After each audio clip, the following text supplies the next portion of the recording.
गुरुरेव गतिर्गुरुमेव भजे गुरुणैव सहस्मि नमो गुरवे न गुरोः परमं शिशुरस्मि गुरोः मतिरस्ति गुरौ मम पाहि गुरो। स्वागतं सर्वेभ्यः. Welcome to all to the fourth class of chanting Srimad Narayanam. So first we will just see a few questions that were raised in the last class and a few mails that I had got. So a lot of people had asked where are the recordings available of all the classes. So the recordings are available in the Vyoma website.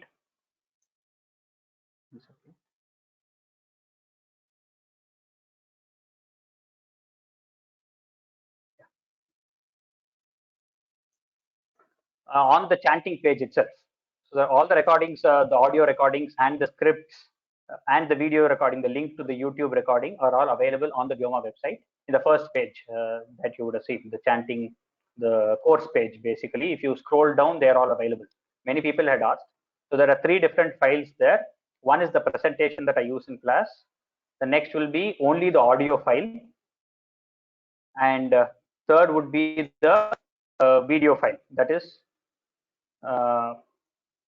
which links to YouTube.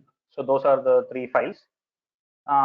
If possible, I will show it to you at the end of the class exactly which page it is at 9 o'clock in the end of the question session. I'll just show you what the page is.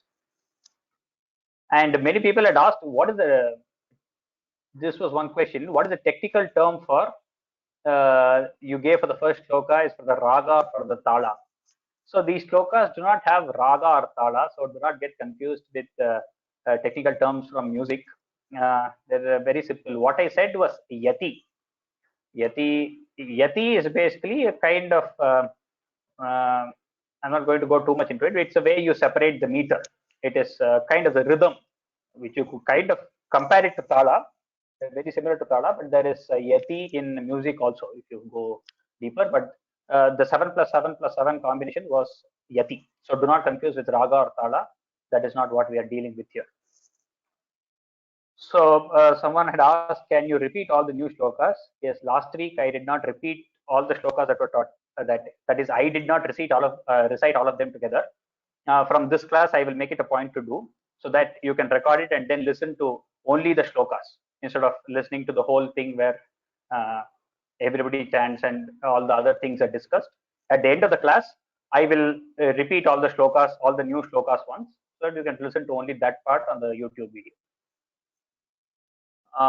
So which are the pausing points in shlokas 5, 6, 7? A lot of people had asked this. From this time I have started marking the points where we can take the pause in yellow semicolon. So that is there. So that is the next point I made. Have added semicolon for the pauses. There is a yellow semicolon. We can take a pause there, and if you are able to say without a pause, okay. But usually it is nice to say with a pause. You can slowly recite. So those yellow semicolons are where the pause can be taken. So in the script, sometimes there is a semicolon. So the semicolon does, an exclamation. So the exclamation does not mean anything. So just from the place I have been referring, wherever there's a sambodhana, when Bhattatri calls out to Guruvayurappa with different names, Hey Bhuman, Hey Vatapuranatha, or something like that, there's an exclamation. It's just the sambodhana pratama. So don't be worried about that. That is not a part. So as much as possible in the presentation, I have removed it. It might be there in the script in which has been uploaded. So do not worry about that. So tonight or tomorrow, I will be adding scripts in Malayalam, Kannada, and Telugu also. So those who are versatile in those languages can access them. If at all there is some mistake in those scripts with respect to Devanagari, you may mail me and tell me. But mostly there shouldn't be any, because it's a software that is converting it from Devanagari to those scripts. So hopefully it will be all in the right places. So these are some clarifications. If any others are there, we will see at the end of the class today when questions are asked.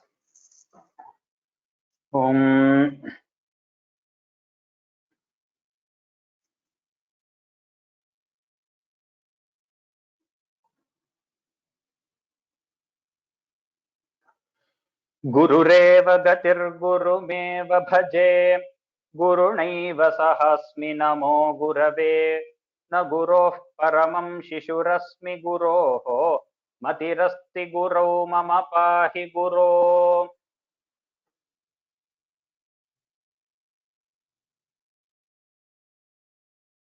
श्रीकान्तो मातुलो यस्य जननी सर्वमङ्गला जनकः शङ्करो देवः तं वन्दे कुञ्जराननम्। Oh, I hear that my screen is not visible. 1 second, I will just okay.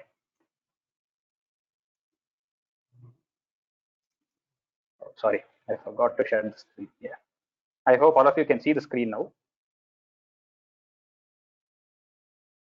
So this was the screen I was showing for the clarifications from the previous. So you can just make a note. I thought the screen was shared. I'm sorry. Yeah. So these were the questions from the previous class.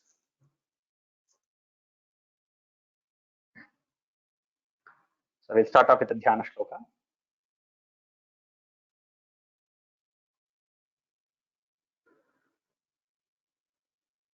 पीताम्बरं करविराजितशङ्खचक्रकौमोदकी सरसिजं करुणासमुद्रं राधासहायमतिसुन्दरमन्दहासं वातालयेशमनिशं हृदि भावयामि. So the revision of last class, first the panelists will do, and then for 10 minutes we can have the students reciting.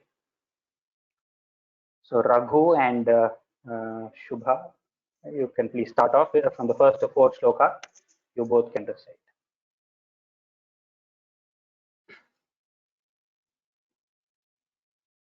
Om Sandranandavabodhatmakamανupamitam kaladeshavadhibhyam. Vikas, Shubha auntie, mute. You have to take off the mute.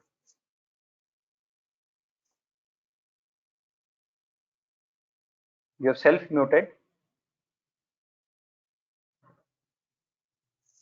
निर्मुक्तं नित्यमुक्तं निगमशतः सहस्रेण निर्भास्यमानम् अस्पष्टं दृष्टमात्रे पुनरुरुपुरुषार्थात्मकं ब्रह्मतत्त्वम् तत्तावद्भाति साक्षात् गुरुपवनपुरे हन्तभाग्यं जनानाम् एवं दुर्लभ्यवस्तुन्यपि सुलभतया हस्तलब्धे यदन्यत् तन्वा वाचा धिया वा भजति बत जनः क्षुद्रतैव स्फुटेयम् एते तावद्वयन्तु स्थिरतरमनसा विश्वपीडापहत्यै निःशेषात्मानमेनं गुरुपवनपुराधीशमेवाश्रयामः सत्वं यत्तत्पराभ्यामपरिकलनतो निर्मलन्ते न तावत् भूतैर्भूतेन्द्रियैस्ते वपुरिति बहुशः श्रूयते व्यासवाक्यम् तत्स्वच्छत्वाद्यदच्छादितपरसुखचिद्गर्भनिर्भासरूपम् तस्मिन् धन्यारमन्ते श्रुतिमतिमधुरे सुग्रहे विग्रहेते निष्कम्पे नित्यपूर्णे निरवधि परमानन्दपीयूषरूपे निर्लीनानेकमुक्तावलिसुभगतमे निर्मल ब्रह्म सिन्धौ कल्लोलोल्लासतुल्यं खलु विमलतरं सत्त्वमाहुस्तदात्मा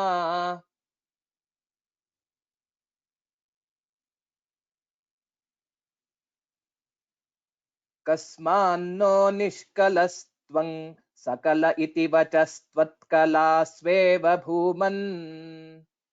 Good. So Spurti and Ramya, take up from shloka 5. Ramya, start.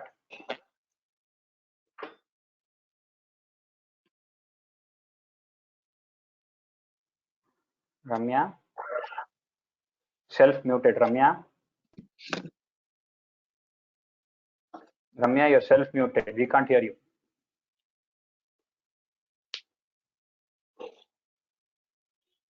Start.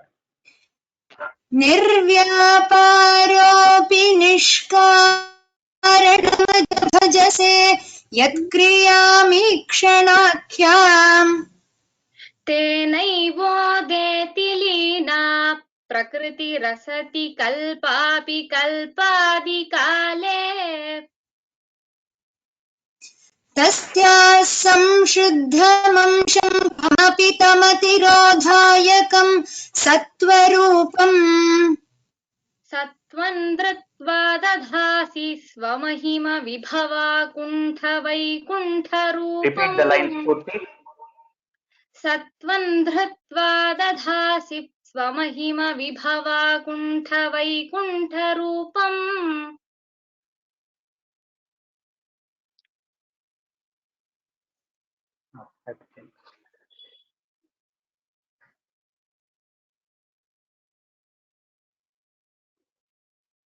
Yeah, next तत्ते प्रत्यग्रधाराधरललितकला Yawali केलिकारम्. Do not stop at kala and make it yavali. Try to hold the breath and tell the line fully. तत्ते प्रत्यग्रधाराधरललितकला यावली केलिकारम्. लावण्यस्यैकसारं सुकृतिजनदृशां पूर्णपुण्यावतारम् लक्ष्मीनिःशङ्कलीलानिलयनममृतस्यन्दसन्दोहमन्तः चिञ्चत् सञ्चिन्तकानां वपुरनुकलये मारुतागारनाथ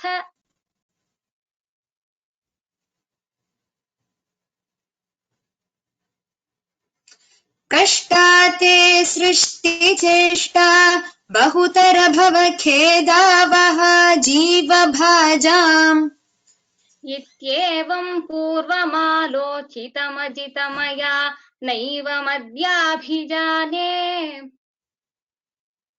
नो चेत् जीवाः कथं वा मधुरतरमिदं त्वद्वपुश्चिद्रसार्द्रम्.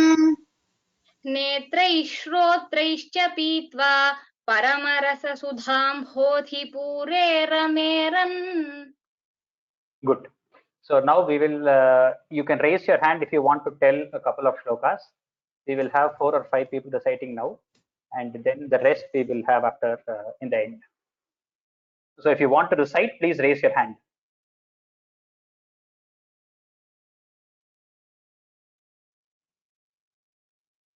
If any of you want to recite, please raise your hand.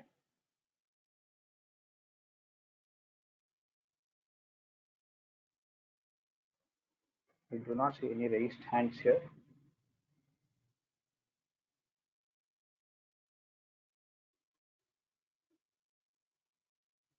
Oh, 1 second, sorry. Yeah, good. I will try to give a chance to the new people. Since there are a lot, I hope I remember the names of people who have recited last time, and I gave chance to the people who have not recited. Mahalakshmi Lakshmi Narayanam. Okay. Guruji, namaskaram. First sloka? Namaste. Yeah, sure. Okay.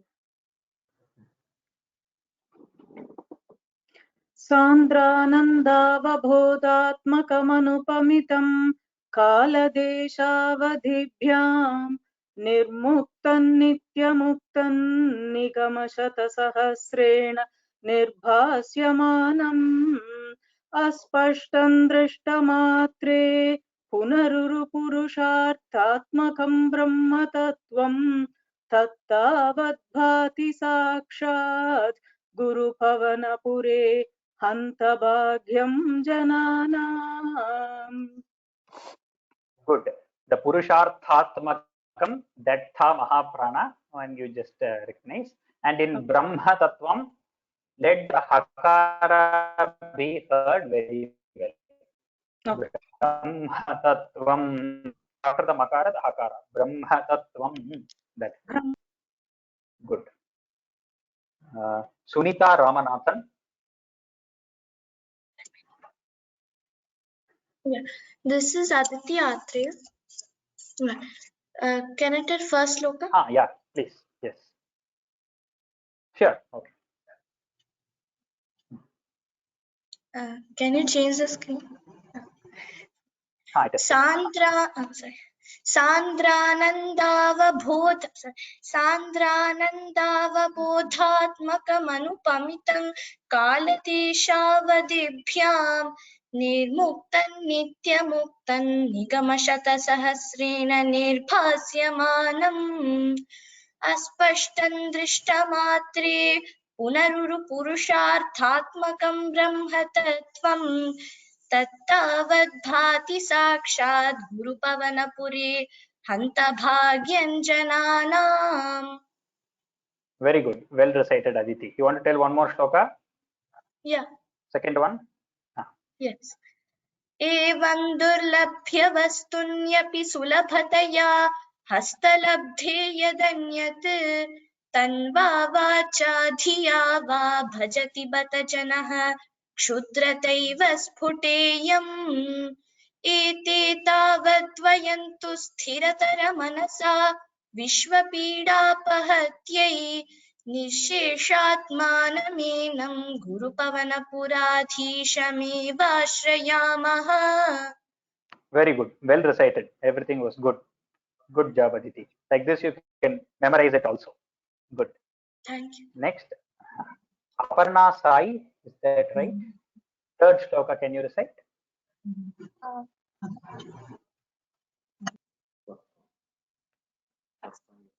Namaskaram. Namaste. Namaste. तत्त्वय्यत्तत्पराभ्यामपरिकलनतो निर्मलन्तेन तावत् भूतैर्भूतेन्द्रियैस्ते वपुरिति बहुशः श्रूयते व्यासवाक्यम् तत्स्वच्छत्वाद्यदच्चादितपरसुखचिद्गर्भनिर्भासरूपम् तस्मिन् धन्या रमन्ते श्रुतिमतिमधुरे सुग्रहे विग्रहे ते. Good. You want to recite the next one? Yes, please. निष्कम्पे नित्यपूर्णे निरवधि परमानन्द पीयूषरूपे निर्लीनानेकमुक्तावलि सुभगतमे निर्मल ब्रह्म सिन्धौ कल्लोलोल्लासतुल्यं खलु विमलतरं सत्त्वमाहुस्तदात्मा कस्मान्नो निष्कलस्त्वं सकल इति वचस्त्वत्कलास्वेव भूमन्. Well said. Even the third line, the Kallolollasa, was well repeated. Very good. Very good. Shriram Ganesh. Can you tell the fifth shloka? Shriram Ganesh. I have unmuted you. You are unmuted, but I am not able to hear you.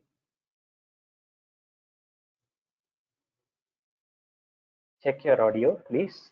I will allow to. Vanamala. Sorry, not Vanamala. V.S. Chandra. V.S. Chandra. Yeah. Namaskara. Please. Namaskara. निर्व्यापारोऽपि निष्कारणमज भजसे यत्क्रियामीशनाख्याम् देनैवो देदि लीला प्रकृतिरसति कल्पाभिकल्पादिकाले दस्या संसुप्तमं चमकमपि तमधिरोधायहं सत्त्वरूपं सत्त्वं धृत्वा ददासि स्वमहिम Vibhava Gunda Vaikunta Rupam. The Mahapranas have to come very well. Nishkaranamaja bhajase Vibhava Kunta Vaikunta Rupam. If you listen to it multiple times, it will come. And also in the places where there is a samyukta akshara, like you say Leena Prakriti is there. So there it is almost like there is a double pa. When I am teaching and when the panelists are reciting, listen carefully. Leena Prakriti. Even though it is just Prakriti, when you pronounce it separately, when you join and tell, it is like there is a dvitva, like you're saying the pa twice, as if there is a half pa there. Leena Prakriti Rasati, like that. Well recited. Sure. Vanamala. Yes, namaskaram. Namaskar. Shall I start? Yeah, sure. 60. तत्ते प्रत्यग्रधाराधरललितकलायावलीकेलिकारम् लावण्यस्यैकसारम् सुकृतिजनतृषाम् पूर्णपुण्यावतारम् लक्ष्मीनिःशङ्गलीला निलयनममृतस्यन्द सन्दोहमन्तः सिञ्जत् सञ्जिन्दकानां वपुरनुकलये मारुतागारनाथ. Very good. 7th. Next one. Yes, next one. कष्टा ते सृष्टिचेष्टा बहुतर भवखेदावः जीवभाजाम् इत्येवं पूर्वमालोचितमचित मया नैव मद्याभिजाने नो चे जीवा कथं वा मधुतरमिदं त्वद्वपुच्छिद्रसाद्रम्. Third line again. नो चे जीवा कथं वा मधुरतरमिदं त्वद्वपुच्छिद्रसाद्रं नेत्रैक्षोत्रैश्च पीत्वा परमरससुधाम्बोधिपूरे रमेरन्. Good. In the third line, there is Tvadvapuschhidrasardram. There is 2 repas there, 2 rakaras. In after dra also, and ardram, again there is a ra that you have to concentrate. And this visarga before ka, chidrasardram. And this visarga before ka, te jivah katham. It is almost like there is one H over there. No che jivah katham va madhurataramidam twadvapuच्छिद्रसार्द्रम्. Correct. Very good. Very good. So the others we will take up at the end of the class. And now we will go to the new shloka. Raghunandan Anna, please repeat after me. The new shloka, 8th shloka we are starting now. I will tell all the shlokas together, this whole dashaka once we complete at the end of the class.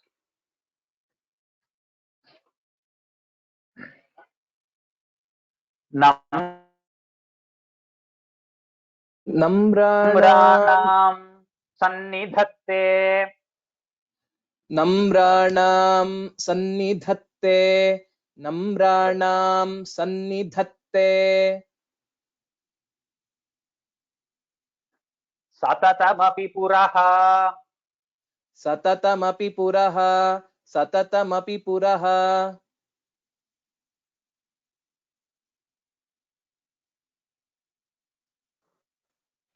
स्थितानपि तैरनभ्यर्थितानपि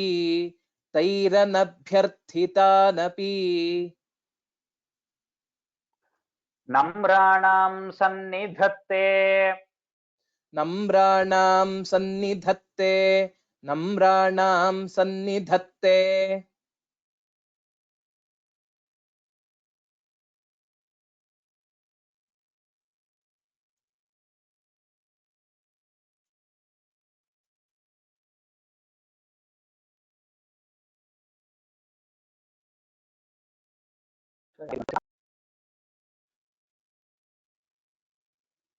Okay.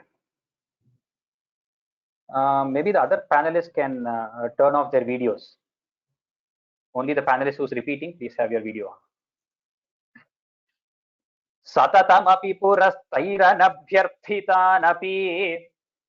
सततमपि पुरस्तैरनभ्यर्थितानपि सततमपि पुरस्तैरनभ्यर्थितानपि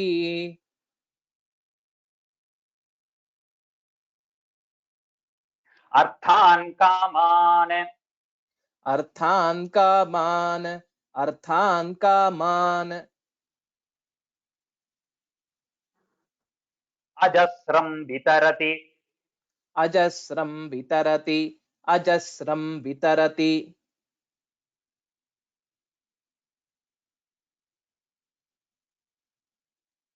परमानन्दसान्द्रां गतिं च परमानन्दसान्द्रां गतिं च परमानन्दसान्द्रां गतिं च इत्थं निःशेषलभ्यः इत्थं निःशेषलभ्यः इत्थं निःशेषलभ्यः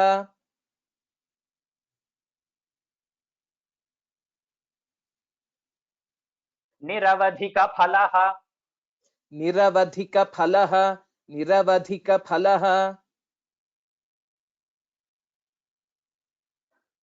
पारिजातो हरे त्वं पारिजातो हरे त्वं पारिजातो हरे त्वं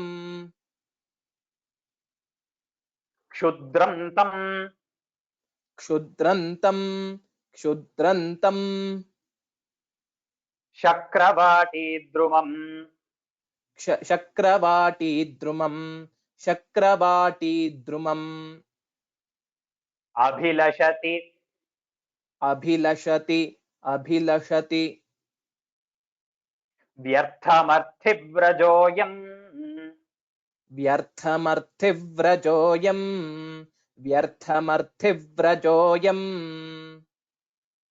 I think there is a slight lag. I hope it will become stable by this shloka. Say, Namranam sannidhatte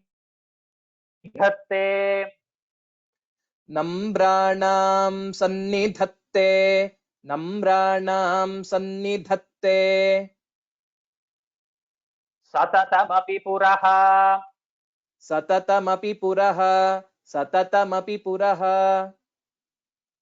तैरनभ्यर्थितानपि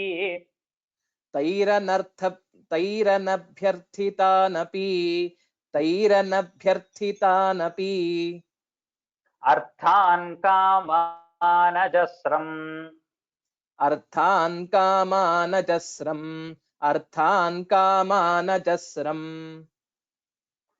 वितरति परमानन्द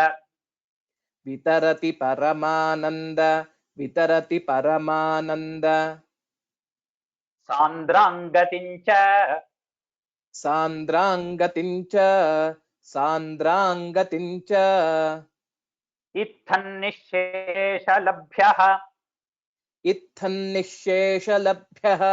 इत्थन्निःशेषलभ्यः निरवधिकफलः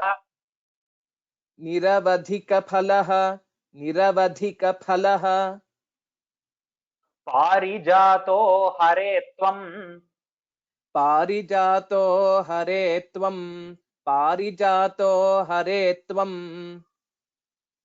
क्षुद्रन्तं शक्रवाटीद्रुमम्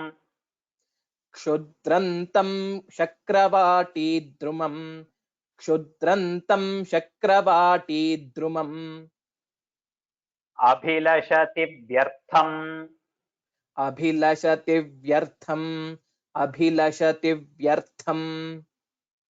अर्थिव्रजोऽयम्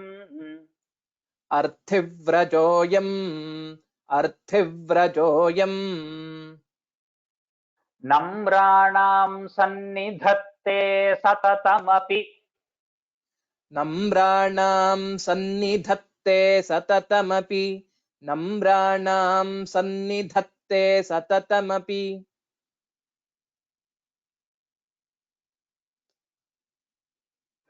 पुरस्तैरनभ्यर्थितानप्यर्थान्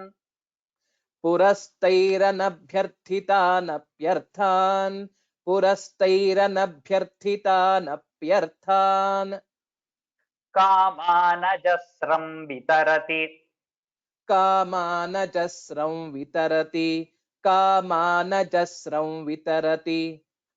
परमानन्दसान्द्रां गतिं च परमानन्दसान्द्राङ्गतिं च परमानन्दसान्द्राङ्गतिं च नम्राणां सन्निधत्ते सततमपि पुरस्तैरनभ्यर्थितानप्यर्थान् नम्राणां सन्निधत्ते सततमपि पुरस्तैरनभ्यर्थितानप्यर्थान् नम्राणां सन्निधत्ते सततमपि पुरस्तैरनभ्यर्थितान्यप्यर्थान्. Not nyap, that one small mistake, it's okay, it is correct. कामानजस्रं वितरति कामानजस्रं वितरति कामानजस्रं वितरति परमानन्दसान्द्राङ्गतिं च परमानन्दसान्द्राङ्गतिं च परमानन्दसान्द्राङ्गतिं च. So these two lines have to be told together, because if you split the first line at api, the chandas will not remain. Therefore, we have to tell both the lines together. Take the pauses at the two semicolons, yellow semicolons that I have given at Sannidhatte and Kamanajasra. I will tell both the first lines together now. Namranam Sannidhatte Satatamapi Purastairanabhyarthitanapyarthan Kamanajasram Vitarati Paramananda Sandrangatincha.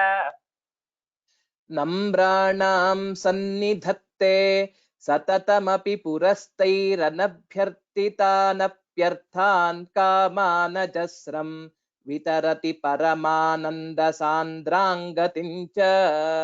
नम्राणां सन्निधत्ते सततमपि पुरस्तैरनभ्यर्थितानप्यर्थान् कामानजस्रं वितरति परमानन्दसान्द्राङ्गतिं च. इत्थन्निःशेषलभ्यः इत्थन्निःशेषलभ्यः इत्थन्निःशेषलभ्यः निरवधिकफलः पारिजातो हरे त्वं निरवधिकफलः पारिजातो हरे त्वं निरवधिकफलः पारिजातो हरे त्वं. इत्थन्निःशेषलभ्यो निरवधिकफलः पारिजातो हरे त्वं इत्थन्निःशेषलभ्यो निरवधिकफलः पारिजातो हरे त्वं इत्थन्निःशेषलभ्यो निरवधिकफलः पारिजातो हरे त्वं. क्षुद्रन्तं शक्रवाटी द्रुममभिलषति क्षुद्रन्तं शक्रवाटी द्रुममभिलषति क्षुद्रन्तं शक्रवाटी द्रुममभिलषति. व्यर्थमर्थिव्रजोऽयम् व्यर्थमर्थिव्रजोऽयम् व्यर्थमर्थिव्रजोऽयम्. क्षुद्रन्तं शक्रवाटी द्रुममभिलषति व्यर्थमर्थिव्रजोऽयम् क्षुद्रन्तं शक्रवाटी द्रुममभिलषति व्यर्थमर्थिव्रजोऽयम् क्षुद्रन्तं शक्रवाटी द्रुममभिलषति व्यर्थमर्थिव्रजोऽयम्. Very good. You can repeat the whole shloka once. नम्राणां सन्निधत्ते सततमपि क्षम्यताम्. नम्राणां सन्निधत्ते सततमपि पुरस्तैरनभ्यर्थितानप्यर्थान् कामानजस्रं वितरति परमानन्दसान्द्राङ्गतिं च. इत्थन्निःशेषलभ्यो निरवधिकफलः पारिजातो हरे त्वं क्षुद्रन्तं शक्रवाटी द्रुममभिलषति व्यर्थमर्थिव्रजोऽयम्. Well recited, yes. So in some places there is no other gati other than joining the sentences, like here. So after the pause at Sannidhatte, the next pause can only be at Kamanajasram. So this much of breath we need to hold somehow. So it is a good breathing practice also. As we keep reciting, we will be able to hold. So holding for one line is possible for anybody. So do not get overwhelmed. It is absolutely possible with practice. Listen to us reciting and you will surely get it. There is no need to worry. Next shloka. Spurti, recite after me. Karunyat kamam. कारुण्यात् कामम् कारुण्यात् कामम् Anyam dadati. अन्यं ददति Khalu pare. खलु परे Swatmadastvam. स्वात्मदस्त्वं Visheshat. विशेषात् ऐश्वर्यादीशतेऽन्ये ऐश्वर्यादीशतेऽन्ये जगति परजने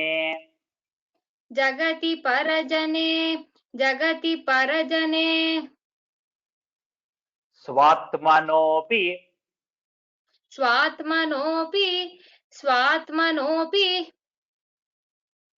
ईश्वरस्त्वम् ईश्वरस्त्वं त्वय्युच्छैः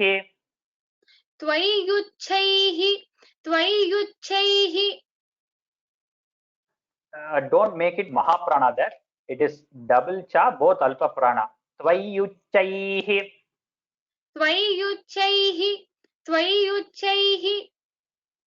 Aramanti.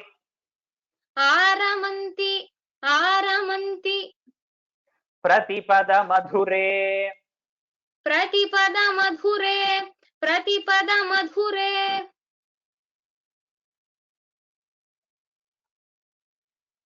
चेतना स्फीत भाग्याः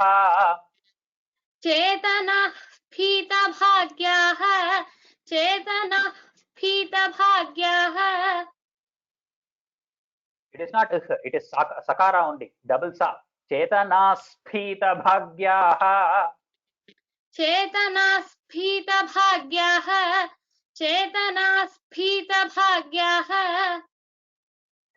Tvanchatma rama.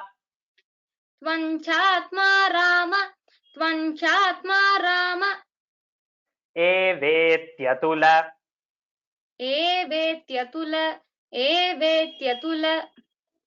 गुणगणाधार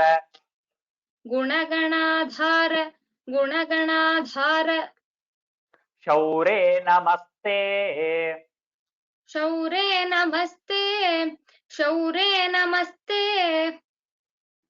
कारुण्यात् काममन्यम्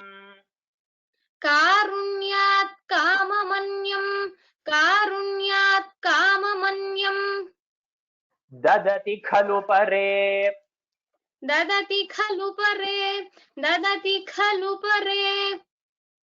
स्वात्मदस्त्वं विशेषात्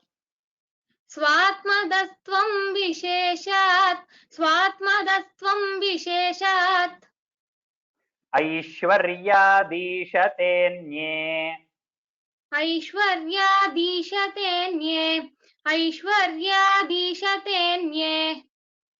जगति परजने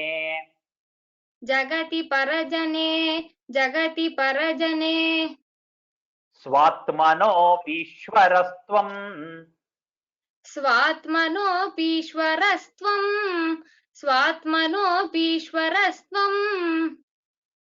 त्वय्युच्चैरारमन्ति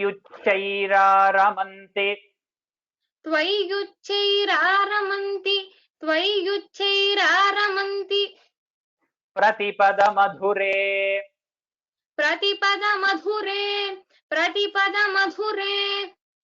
चेतना स्फीत भाग्याः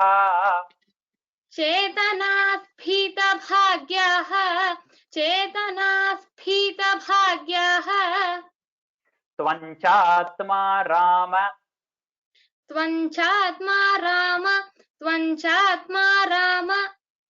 एवेत्यतुलगुणगणाधार ये वेत्यतुलगुणगणाधार ये वेत्यतुलगुणगणाधार शौरे नमस्ते शौरे नमस्ते शौरे नमस्ते कारुण्यात् काममन्यं ददति खलु परे स्वात्मदस्त्वं विशेषात् कारुण्यात् काममन्यं दधति खलु परे स्वात्मदस्त्वं विशेषात् कारुण्यात् काममन्यं ददति खलु परे स्वात्मदस्त्वं विशेषात् ऐश्वर्यादीशतेऽन्ये जगति परजने स्वात्मनोऽपीश्वरस्त्वम् ऐश्वर्यादीशतेऽन्ये जगति परजने स्वात्मनोऽपीश्वरस्त्वम् ऐश्वर्यादीशतेऽन्ये जगति परजने स्वात्मनोऽपीश्वरस्त्वम् त्वय्युच्चैरारमन्ति प्रतिपदमधुरे चेतनास्फीतभाग्याः त्वय्युच्चैरारमन्ति प्रतिपदमधुरे चेतनास्फीतभाग्याः त्वय्युच्चैरारमन्ति त्वय्युच्चैरारमन्ति प्रतिपदमधुरे चेतनास्फीतभाग्याः त्वञ्चात्मा राम एवेत्यतुलगुणगणाधार शौरे नमस्ते त्वञ्चात्मा राम ये वेत्यतुलगुणगणाधार शौरे नमस्ते त्वञ्चात्मा राम ये वेत्यतुलगुणगणाधार शौरे नमस्ते Good. Repeat the whole shloka. कारुण्यात् काममन्यं ददति खलु परे स्वात्मदस्त्वं विशेषात् ऐश्वर्यादीशतेऽन्ये जगति परजने स्वात्मनोऽपीश्वरस्त्वम् त्वय्युच्चैरारमन्ति प्रतिपदमधुरे चेतनास्फीतभाग्याः त्वञ्चात्मा राम ये वेत्यतुलगुणगणाधार शौरे नमस्ते. Good. Only the first pada of third pada. Repeat again. Tvayyuchairaramanti. The chakara, do not make it mahaprana, but give a stop there and get the dvitva sound. त्वय्युच्चैरारमन्ति. Good. Again. Tvayyuchairaramanti. त्वय्युच्चैरारमन्ति. त्वय्युच्चैरारमन्ति. Just that if you give a pause there, it will come by itself. You should not do the mahaprana. If you give a pause there, it will come by itself. Tvayyuchairaramanti. Do not make the pause too long. The proper pause you should take. Okay, good. Now we will go to the 10th shloka. Shubha aunty, you can repeat after. Aishwaryam.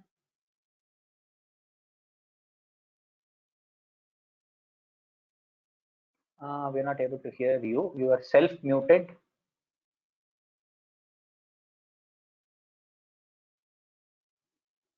Ha. ऐश्वर्यम् ऐश्वर्यम् Shankaradishwara. शङ्करादीश्वर शङ्करादीश्वर. Just adjust your mic a little bit. Viniyamanam. विनियमनं विनियमनं. Vishwatejoharanam. विश्वतेजोहराणां विश्वतेजोहराणां. Tejasamhari. तेजस्संहारि तेजस्संहारि. Viryam vimalamapi. वीर्यं विमलमपि वीर्यं विमलमपि. Yasho nisprihaihi. यशो निःस्पृहैः यशो निःस्पृहैः चोपगीतम् चोपगीतम् चोपगीतम् अंगासंगा अंगासंगा अंगासंगा सदा श्रीरखिल विदसि श्रीरखिल विदसि सदा श्रीरखिल विदसि न क्वापि ते न क्वापि ते न क्वापि ते संगवार्ता संगवार्ता संगवार्ता तद्वातागारवासिन्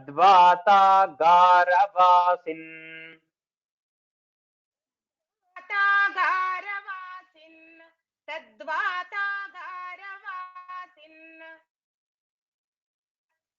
मुरहर मुरहर मुरहर भगवच्छब्द भगवच्छब्द भगवच्छब्द मुख्याश्रयोऽसि मुख्याश्रयोऽसि मुख्याश्रयोऽसि Okay, I think the mic is a little problem. From next, Raghunandan Anna, please repeat after me. This shloka itself, when I'm on the next page. Please, Raghunandan Anna, repeat. अस्तु ऐश्वर्यं शङ्करादीश्वर ऐश्वर्यं शङ्करादीश्वर ऐश्वर्यं शङ्करादीश्वर विनियमनं विनियमनं विनियमनं विश्वतेजोहराणां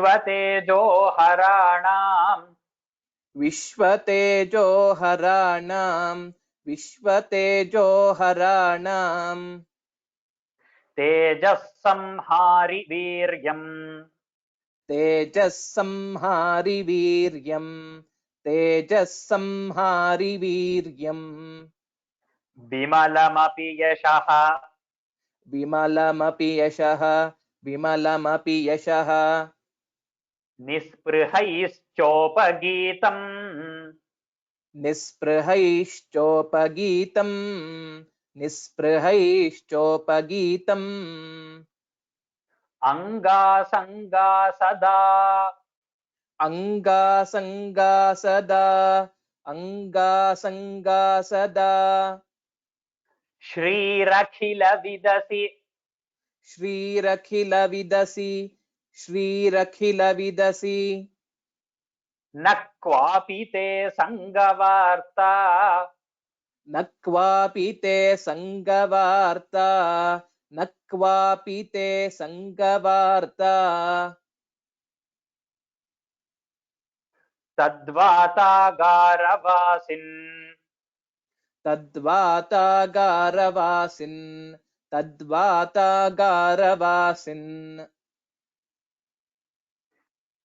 मुरहर भगवच्छब्द मुरहर भगवच्छब्द मुरहर भगवच्छब्द मुख्याश्रयोऽसि मुख्याश्रयोऽसि मुख्याश्रयोऽसि भगवच्छब्द मुख्याश्रयोऽसि भगवच्छब्द मुख्याश्रयोऽसि भगवच्छब्द मुख्याश्रयोऽसि ऐश्वर्यं शङ्करादीश्वर विनियमनं विश्वतेजोहराणाम् ऐश्वर्यं शङ्करादीश्वर विनियमनं विश्वतेजोहराणाम् ऐश्वर्यं शङ्करादीश्वर विनियमनं विश्वतेजोहराणाम् तेजःसंहारि वीर्यं विमलमपि यशो निःस्पृहैश्चोपगीतम् तेजस्संहारि वीर्यं विमलमपि यशो निःस्पृहैश्चोपगीतम् तेजस्संहारि वीर्यं विमलमपि यशो निःस्पृहैश्चोपगीतम् अंगासंगा सदा श्रीरखिल विदसि न क्वापि ते संगवार्ता अंगासंगा सदा श्रीरखिल विदसि न क्वापि ते संगवार्ता अंगासंगा सदा श्रीरखिल विदसि न क्वापि ते संगवार्ता तद्वातागारवासिन्मुरहर भगवच्छब्द मुख्याश्रयोऽसि तद्वातागारवासिन्मुरहर भगवच्छब्दमुख्याश्रयोऽसि तद्वातागारवासिन्मुरहर भगवच्छब्दमुख्याश्रयोऽसि Repeat the whole shloka once. ऐश्वर्यं शङ्करादीश्वर विनियमनं विश्वतेजो हराणां तेजस्संहारि वीर्यं विमलमपि यशो निःस्पृहैश्चोपगीतम् अंगासंगा सदा श्रीरखिल विदसि न क्वापि ते संगवार्ता तद्वातागारवासिन्मुरहर भगवच्छब्दमुख्याश्रयोऽसि. Good. Now this one line at the end of each dashaka I will teach you. Always in Parayana Krama they do not tell this, but it is good to know since the name of the dashaka, what is said in the dashaka comes. Here the first dashaka is Bhagavan Mahimanuvarnanam. This is the glory of the Lord. Iti Srimannarayaniye. इति श्रीमन्नारायणीये इति श्रीमन्नारायणीये Bhagavan Mahimanuvarnanam. भगवन् महिमानुवर्णनम् भगवन् महिमानुवर्णनम् नाम प्रथमं दशकं. नाम प्रथमं दशकं नाम प्रथमं दशकं समाप्तं. समाप्तम् नारायणाखिल गुरो भगवन् नमस्ते. नारायणाखिल गुरो भगवन् नमस्ते नारायणाखिल गुरो भगवन् नमस्ते. So usually at the end of each dashaka during Parayana, they say Narayana Khila Guru Bhagavan Namaste either twice or thrice, and then they proceed to the next dashaka.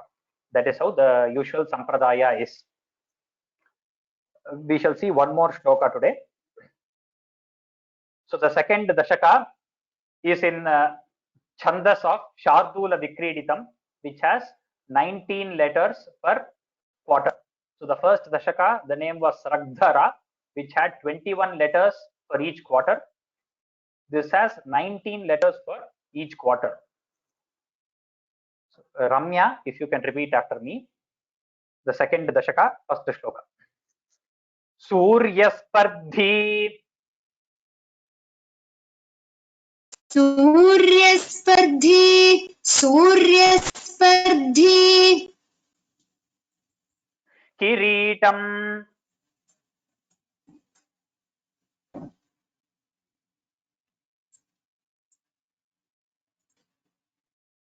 I think there's a lag, or Ramya's voice is not well heard. Spurti, you only repeat after me. Spurti. Okay. Spurti, repeat after me. Suryaspardhi Kiritam. सूर्यस्पर्धिकिरीटं सूर्यस्पर्धिकिरीटं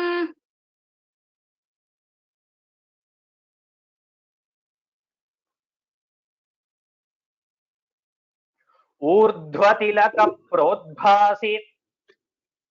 ऊर्ध्वतिलकप्रोद्भासि ऊर्ध्वतिलकप्रोद्भासि Phalantaram. फालान्तरम् फालान्तरम्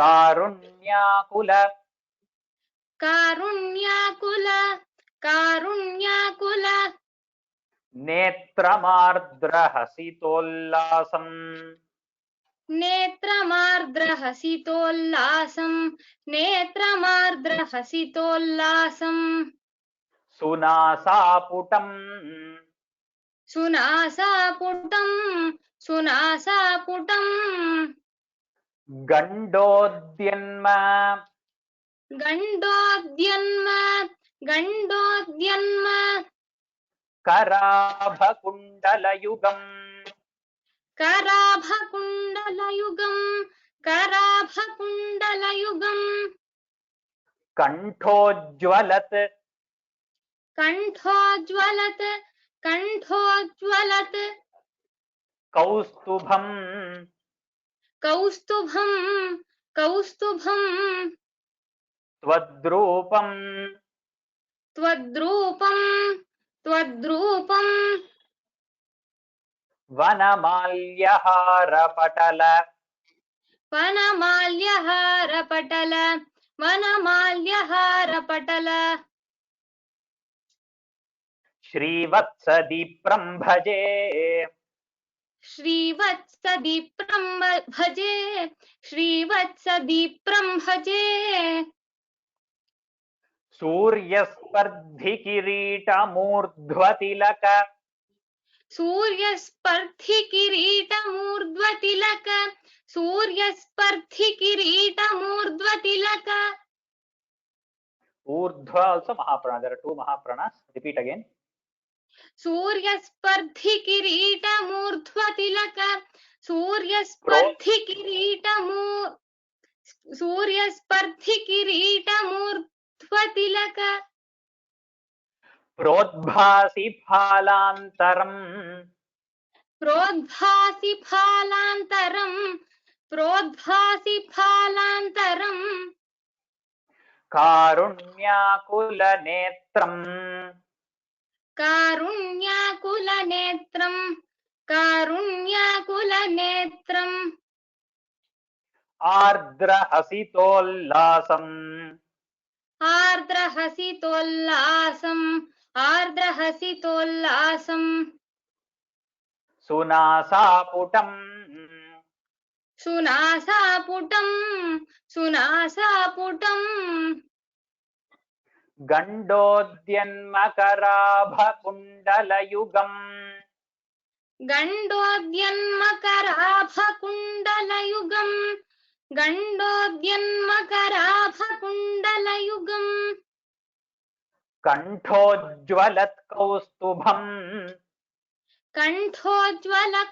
कण्ठोज्ज्वलत्कौस्तुभम् कण्ठोज्ज्वलत्कौस्तुभम्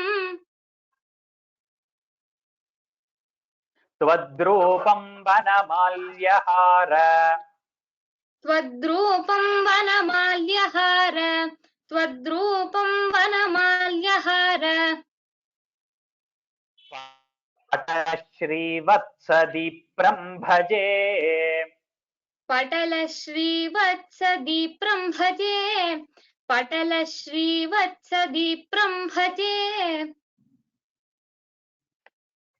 सूर्यस्पर्धिकिरीटमूर्ध्वतिलकप्रोद्भासि फालान्तरम् सूर्यस्पर्धिकिरीटमूर्ध्वतिलकप्रोद्भासि फालान्तरम् सूर्यस्पर्धिकिरीटमूर्ध्वतिलकप्रोद्भासि फालान्तरम् कारुण्याकुलनेत्रमार्द्रहसितोल्लासं सुनासापुटम्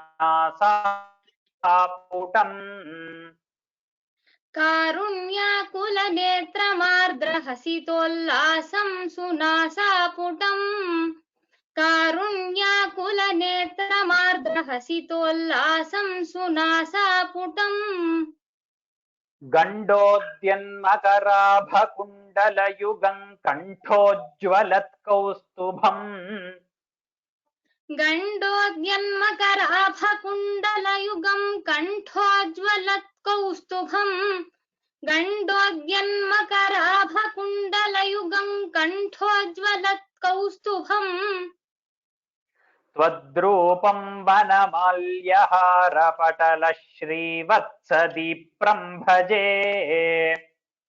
त्वद्रूपं वनमाल्यहारपटलश्रीवत्सदीप्रं भजे त्वद्रूपं वनमाल्यहारपटलश्रीवत्सदीप्रं भजे Good. Recite the whole shloka.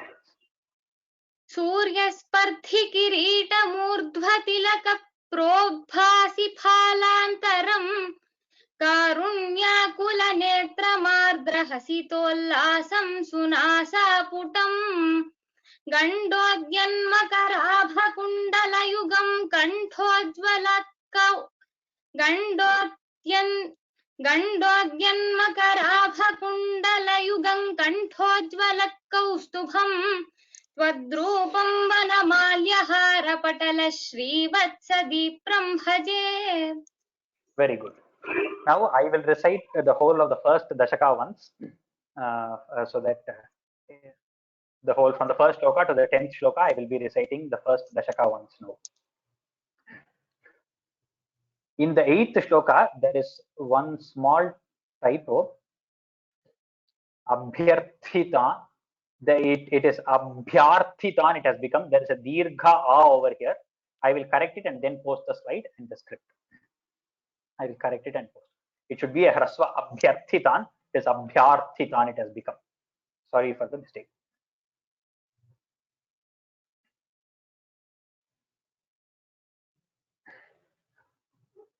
सान्द्रानन्दावबोधात्मकमनुपमितं कालदेशावधिभ्याम् निर्मुक्तं नित्यमुक्तं निगमशतसहस्रेण निर्भास्यमानम् अस्पष्टं दृष्टमात्रे पुनरुरुपुरुषार्थात्मकं ब्रह्मतत्त्वं तत्तावद्भाति साक्षात् गुरुपवनपुरे हन्तभाग्यञ्जनानाम् एवं दुर्लभ्यवस्तुन्यपि सुलभतया हस्तलब्धे यदन्यत् तन्वा वाचा धिया वा भजति बत जनः क्षुद्रतैव स्फुटेयम् एते तावद्वयन्तु स्थिरतर मनसा विश्वपीडापहत्यै निःशेषात्मानमेनं गुरुपवनपुराधीशमेवाश्रयामः सत्वं यत्तत्पराभ्यामपरिकलनतो निर्मलं तेन तावत् भूतैर्भूतेन्द्रियैस्ते वपुरिति बहुशः श्रूयते व्यासवाक्यम् तत्स्वच्छत्वाद्यदच्छादितपरसुखचिद्गर्भनिर्भासरूपम् तस्मिन् धन्यारमन्ते श्रुतिमतिमधुरे सुग्रहे विग्रहे ते निष्कम्पे नित्यपूर्णे निरवधि परमानन्द पीयूषरूपे निर्लीनानेकमुक्तावलि सुभगतमे निर्मल ब्रह्म सिन्धौ कल्लोलोल्लासतुल्यं खलु विमलतरं सत्त्वमाहुस्तदात्मा कस्मान्नो निष्कलस्त्वं सकल इति वचस्त्वत्कलास्वेव भूमन् निर्व्यापारोऽपि निष्कारणमज भजसे यत्क्रियामीक्षणाख्याम् तेनैवोदेति लीना प्रकृतिरसति कल्पापि कल्पादिकाले तस्याः संशुद्धमंशं कमपि तमतिरोधायकं सत्त्वरूपं सत्त्वं धृत्वा दधासि स्वमहिम विभवाकुण्ठ वैकुण्ठरूपम् तत्ते प्रत्यग्रधाराधर ललितकला यावलीकेलिकारं लावण्यस्यैकसारं सुकृतिजनदृशां पूर्णपुण्यावतारम् Lakshmi निःशङ्कलीला निलयनममृतस्यन्दसन्दोहमन्तः सिञ्चत्सञ्चिन्तकानां वपुरनुकलये मारुतागारनाथ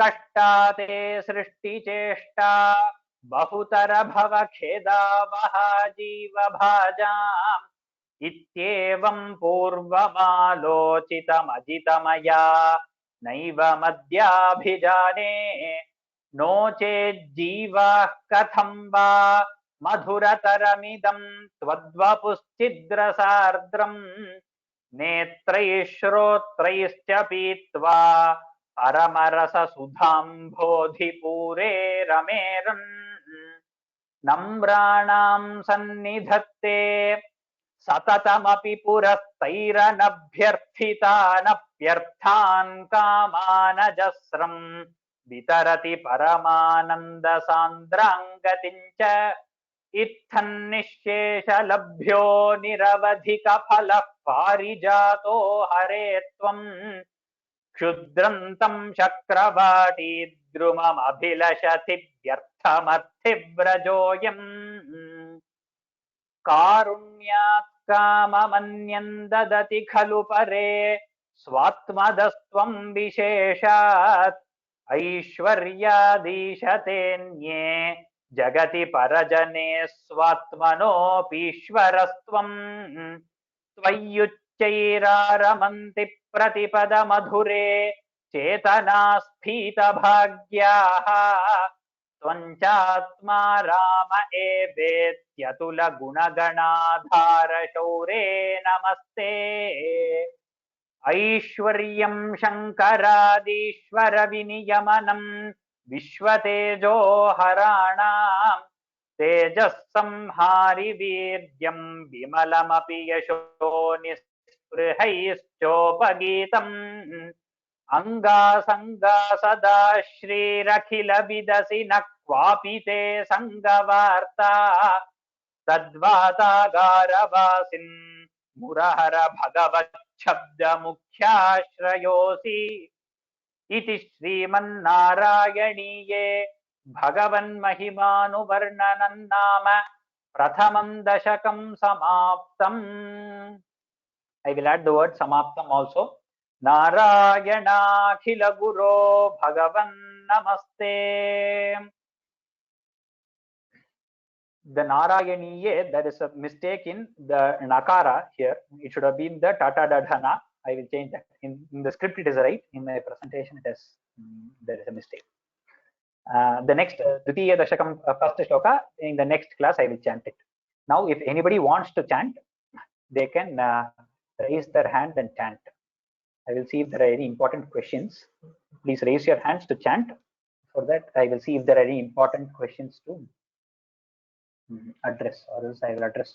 Any other questions, if you remember later, you can send it to my mail at rama.perumal@gmail.com.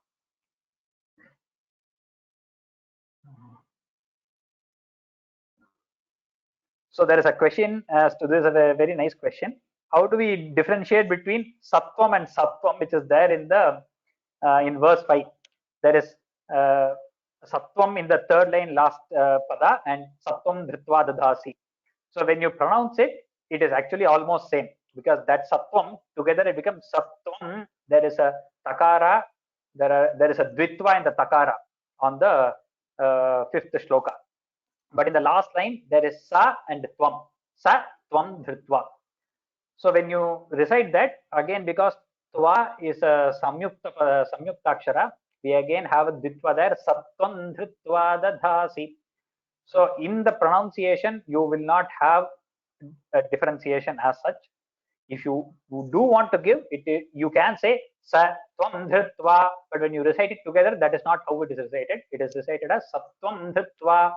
Only by meaning and understanding, you know that there are two different meanings and the words have a split. So the same word will not repeat again, since then the meaning will not have sense. So that's why, that's how you have to differentiate it. In pronunciation as such, there is no difference between sa, tvam and sattvam when reciting together. If there is any other question, I will other suggestions I will do it in the next if there are important sessions. Now I see who has raised their hands. Ramesh Ramachandran. Which shloka do you want to recite? Ram. Ram. Fourth shloka. Okay, from fourth.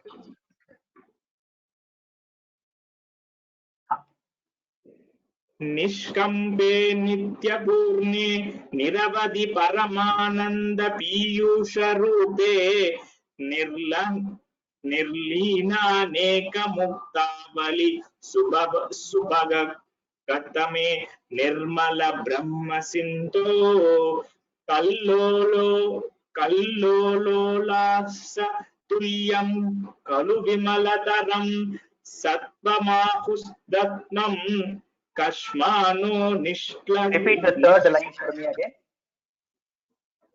कल्लोलास्तुल्यं खलु विमलतरं सत्वमाहुस्तदात्मा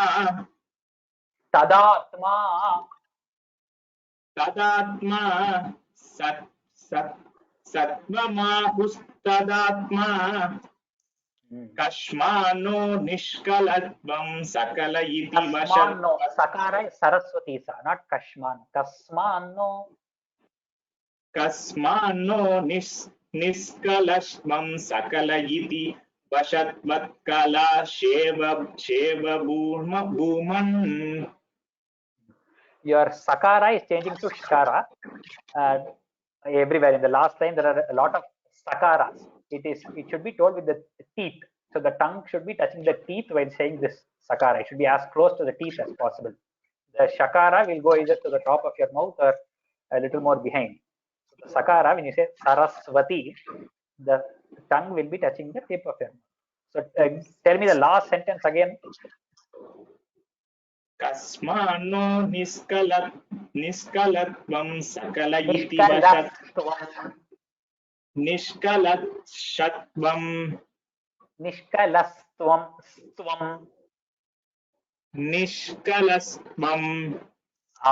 Just practice stvam, then you will get it. Okay, निष्कलस्त्वं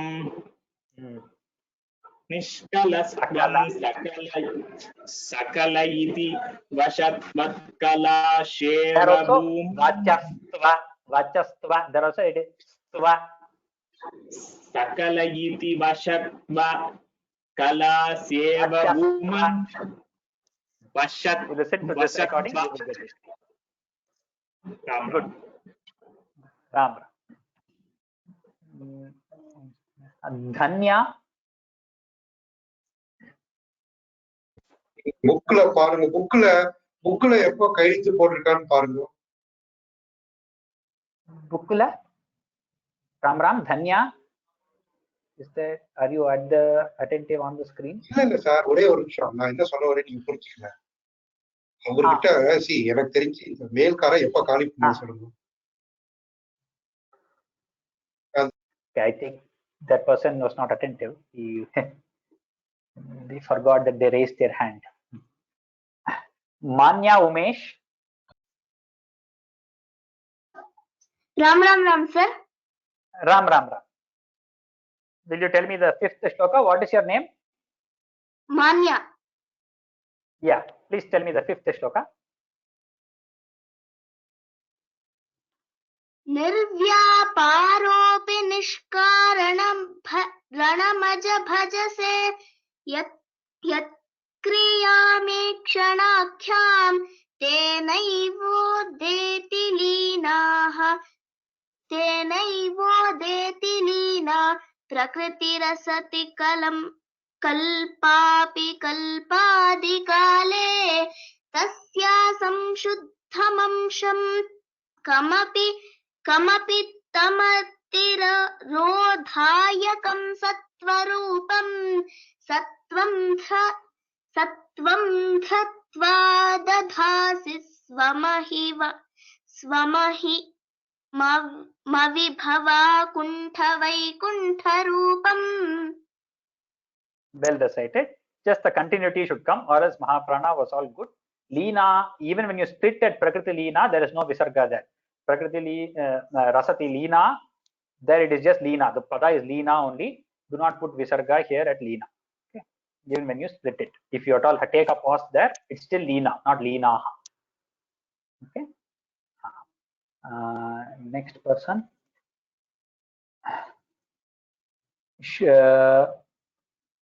Srivatsan. Yeah, namaste. Yeah, namaste. I'll chant the sixth one.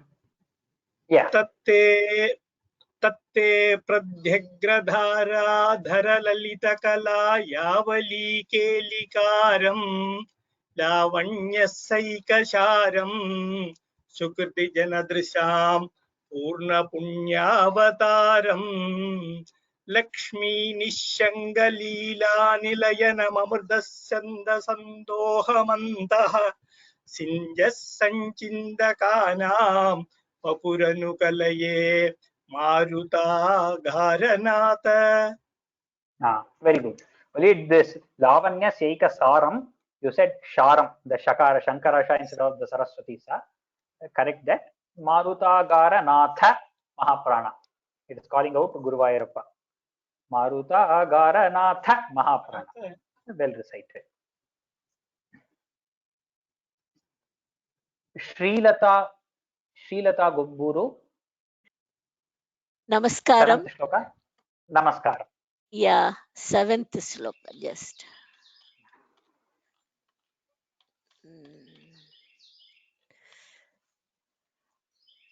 कष्टाते सृष्टिचेष्टा बहुतर भवे खेदावः जीवभाजा मित्येवं पूर्वमालोचितमजितमया नैव माद्याभिजाने नो चेज्जीवाः कथं वा मधुरतरमिदं त्वद्वपुश्चिद्रसाद्रम् नैत्रे श्रोत्रैश्च पीत्वा परमरससुधाम्बोधिपूरे रमेरन्. Very good attempt. Only that a lot of people find difficulty in Twadvapuschiddrasardram, Chidrasardram. There are two rakaras there. Just concentrate, listen, and you will get it. Chidrasardram. Twadvapuschiddrasadram, Twadvapuschiddrasadram. That rasardram, there is ra-ardram. There is one rakara before the and after. Twadvapuschiddrasadram. Now the rakara. Good. Thank you. Govind Balakrishnan. 8th shloka, please. Then raise just my hand. Govind Balakrishnan.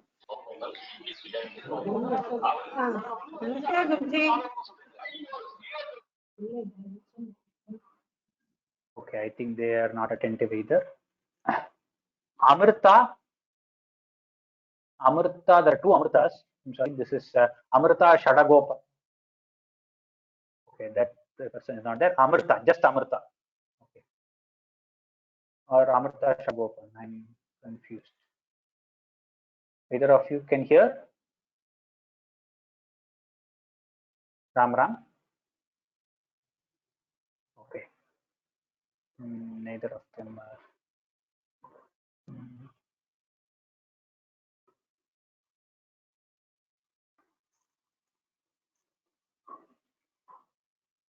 Sorry, we'll just have two more. We'll just finish this. Shyam Sub. Shyam Sub. Ram Ram. Namaste. Ram Ram. Namaste. Yeah. Shloka 8, that is on screen. 8. Okay. So Shloka 8 was taught today, no? Yeah, okay. It was not. Yeah. Okay. Yeah. So you would have practiced. We'll go to Shloka 7 only, and we will finish with you. Yeah. My name is Meenakshi. Yeah, Meenakshi, tell me. चेष्टा बहुतर भव खेदावः जीवभाजाम् इत्येवं पूर्वमालोचितमजितमया नैव मद्याभिजाने नो चेत् जीवाः कतौ वा मधुरतरमिदं त्वद्वपुश्चिद्रसार्द्रम् नेत्रैः श्रोत्रैश्च पीत्वा परमरससुधाम्भोधिपूरे रमेरन्. Good, good, well said, nice. Anamika Mehta. Anamika Mehta, can you hear me? Okay, they are not present.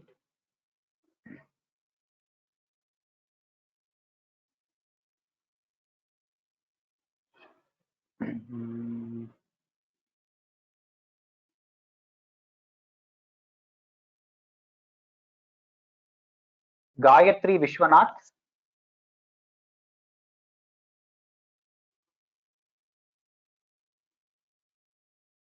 Gayatri Vishwanath. Okay, no. Okay, then Chitra Tyagarajan. Namaste Mahodaya. Namaste. Which one? Shloka number 6. Shloka number 6. Satye pratyagradhara lalita kalayavali kelikaram lavanya seikasaram sukruti janadrisham purna punyavataram Lakshmi nishanka leela nilayanamaya mృతాస్యంద sandohamantah. Third line again. Third line. Lakshmi Yes. nishanka leela nilayana mamrtasyanda sandohamantah sinchat sanchintakanam vapuranu maruta gharanatha. Good, good, well said, good. Asha Vishwanath. Sir, Ram, sir. I can also say Gayatri Vishwanath here. Oh, Gayatri Vishwanath. Yeah, please. Yes. Which shloka? Shloka number 5 on the screen. Okay. Nirvyaparopi nishkaranamaj bhajase yat kriyamikshanakyam tenaivodeti talina prakrti asati kalpapi kalpadikale tasya samshuddhamamsham kamapi tamatirodhayakam sattvarupam sattvam dhritva dadasi swamahima vibhava vaikuntha rupam. Good, well said. Well said. Thank you, sir. Bhushini PV, Shloka 4. Bhushini, are you there? They are not present. Akhila. Namaste Mahodaya. Namaste. Fourth shloka. Can you tell me the third shloka? Third, okay. Sattvam yattat parabhyam aparikalanto nirmalantena tavat bhutendriyaiste vapuriti bahushashruyate vyasavakyam tatsvachatvadyadachadita parasukhachit garbha nirbhasarupam tasmin dhanya ramante shrutimati madhure sugrahe vigrahete. Thank you. Very good. Well said. Very good it was.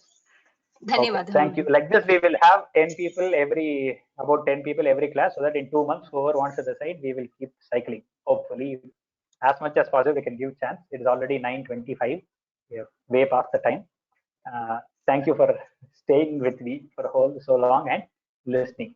Narayana Khila Guru Bhagavan Namaste. Dhanyavadaha. Ram Ram Ram.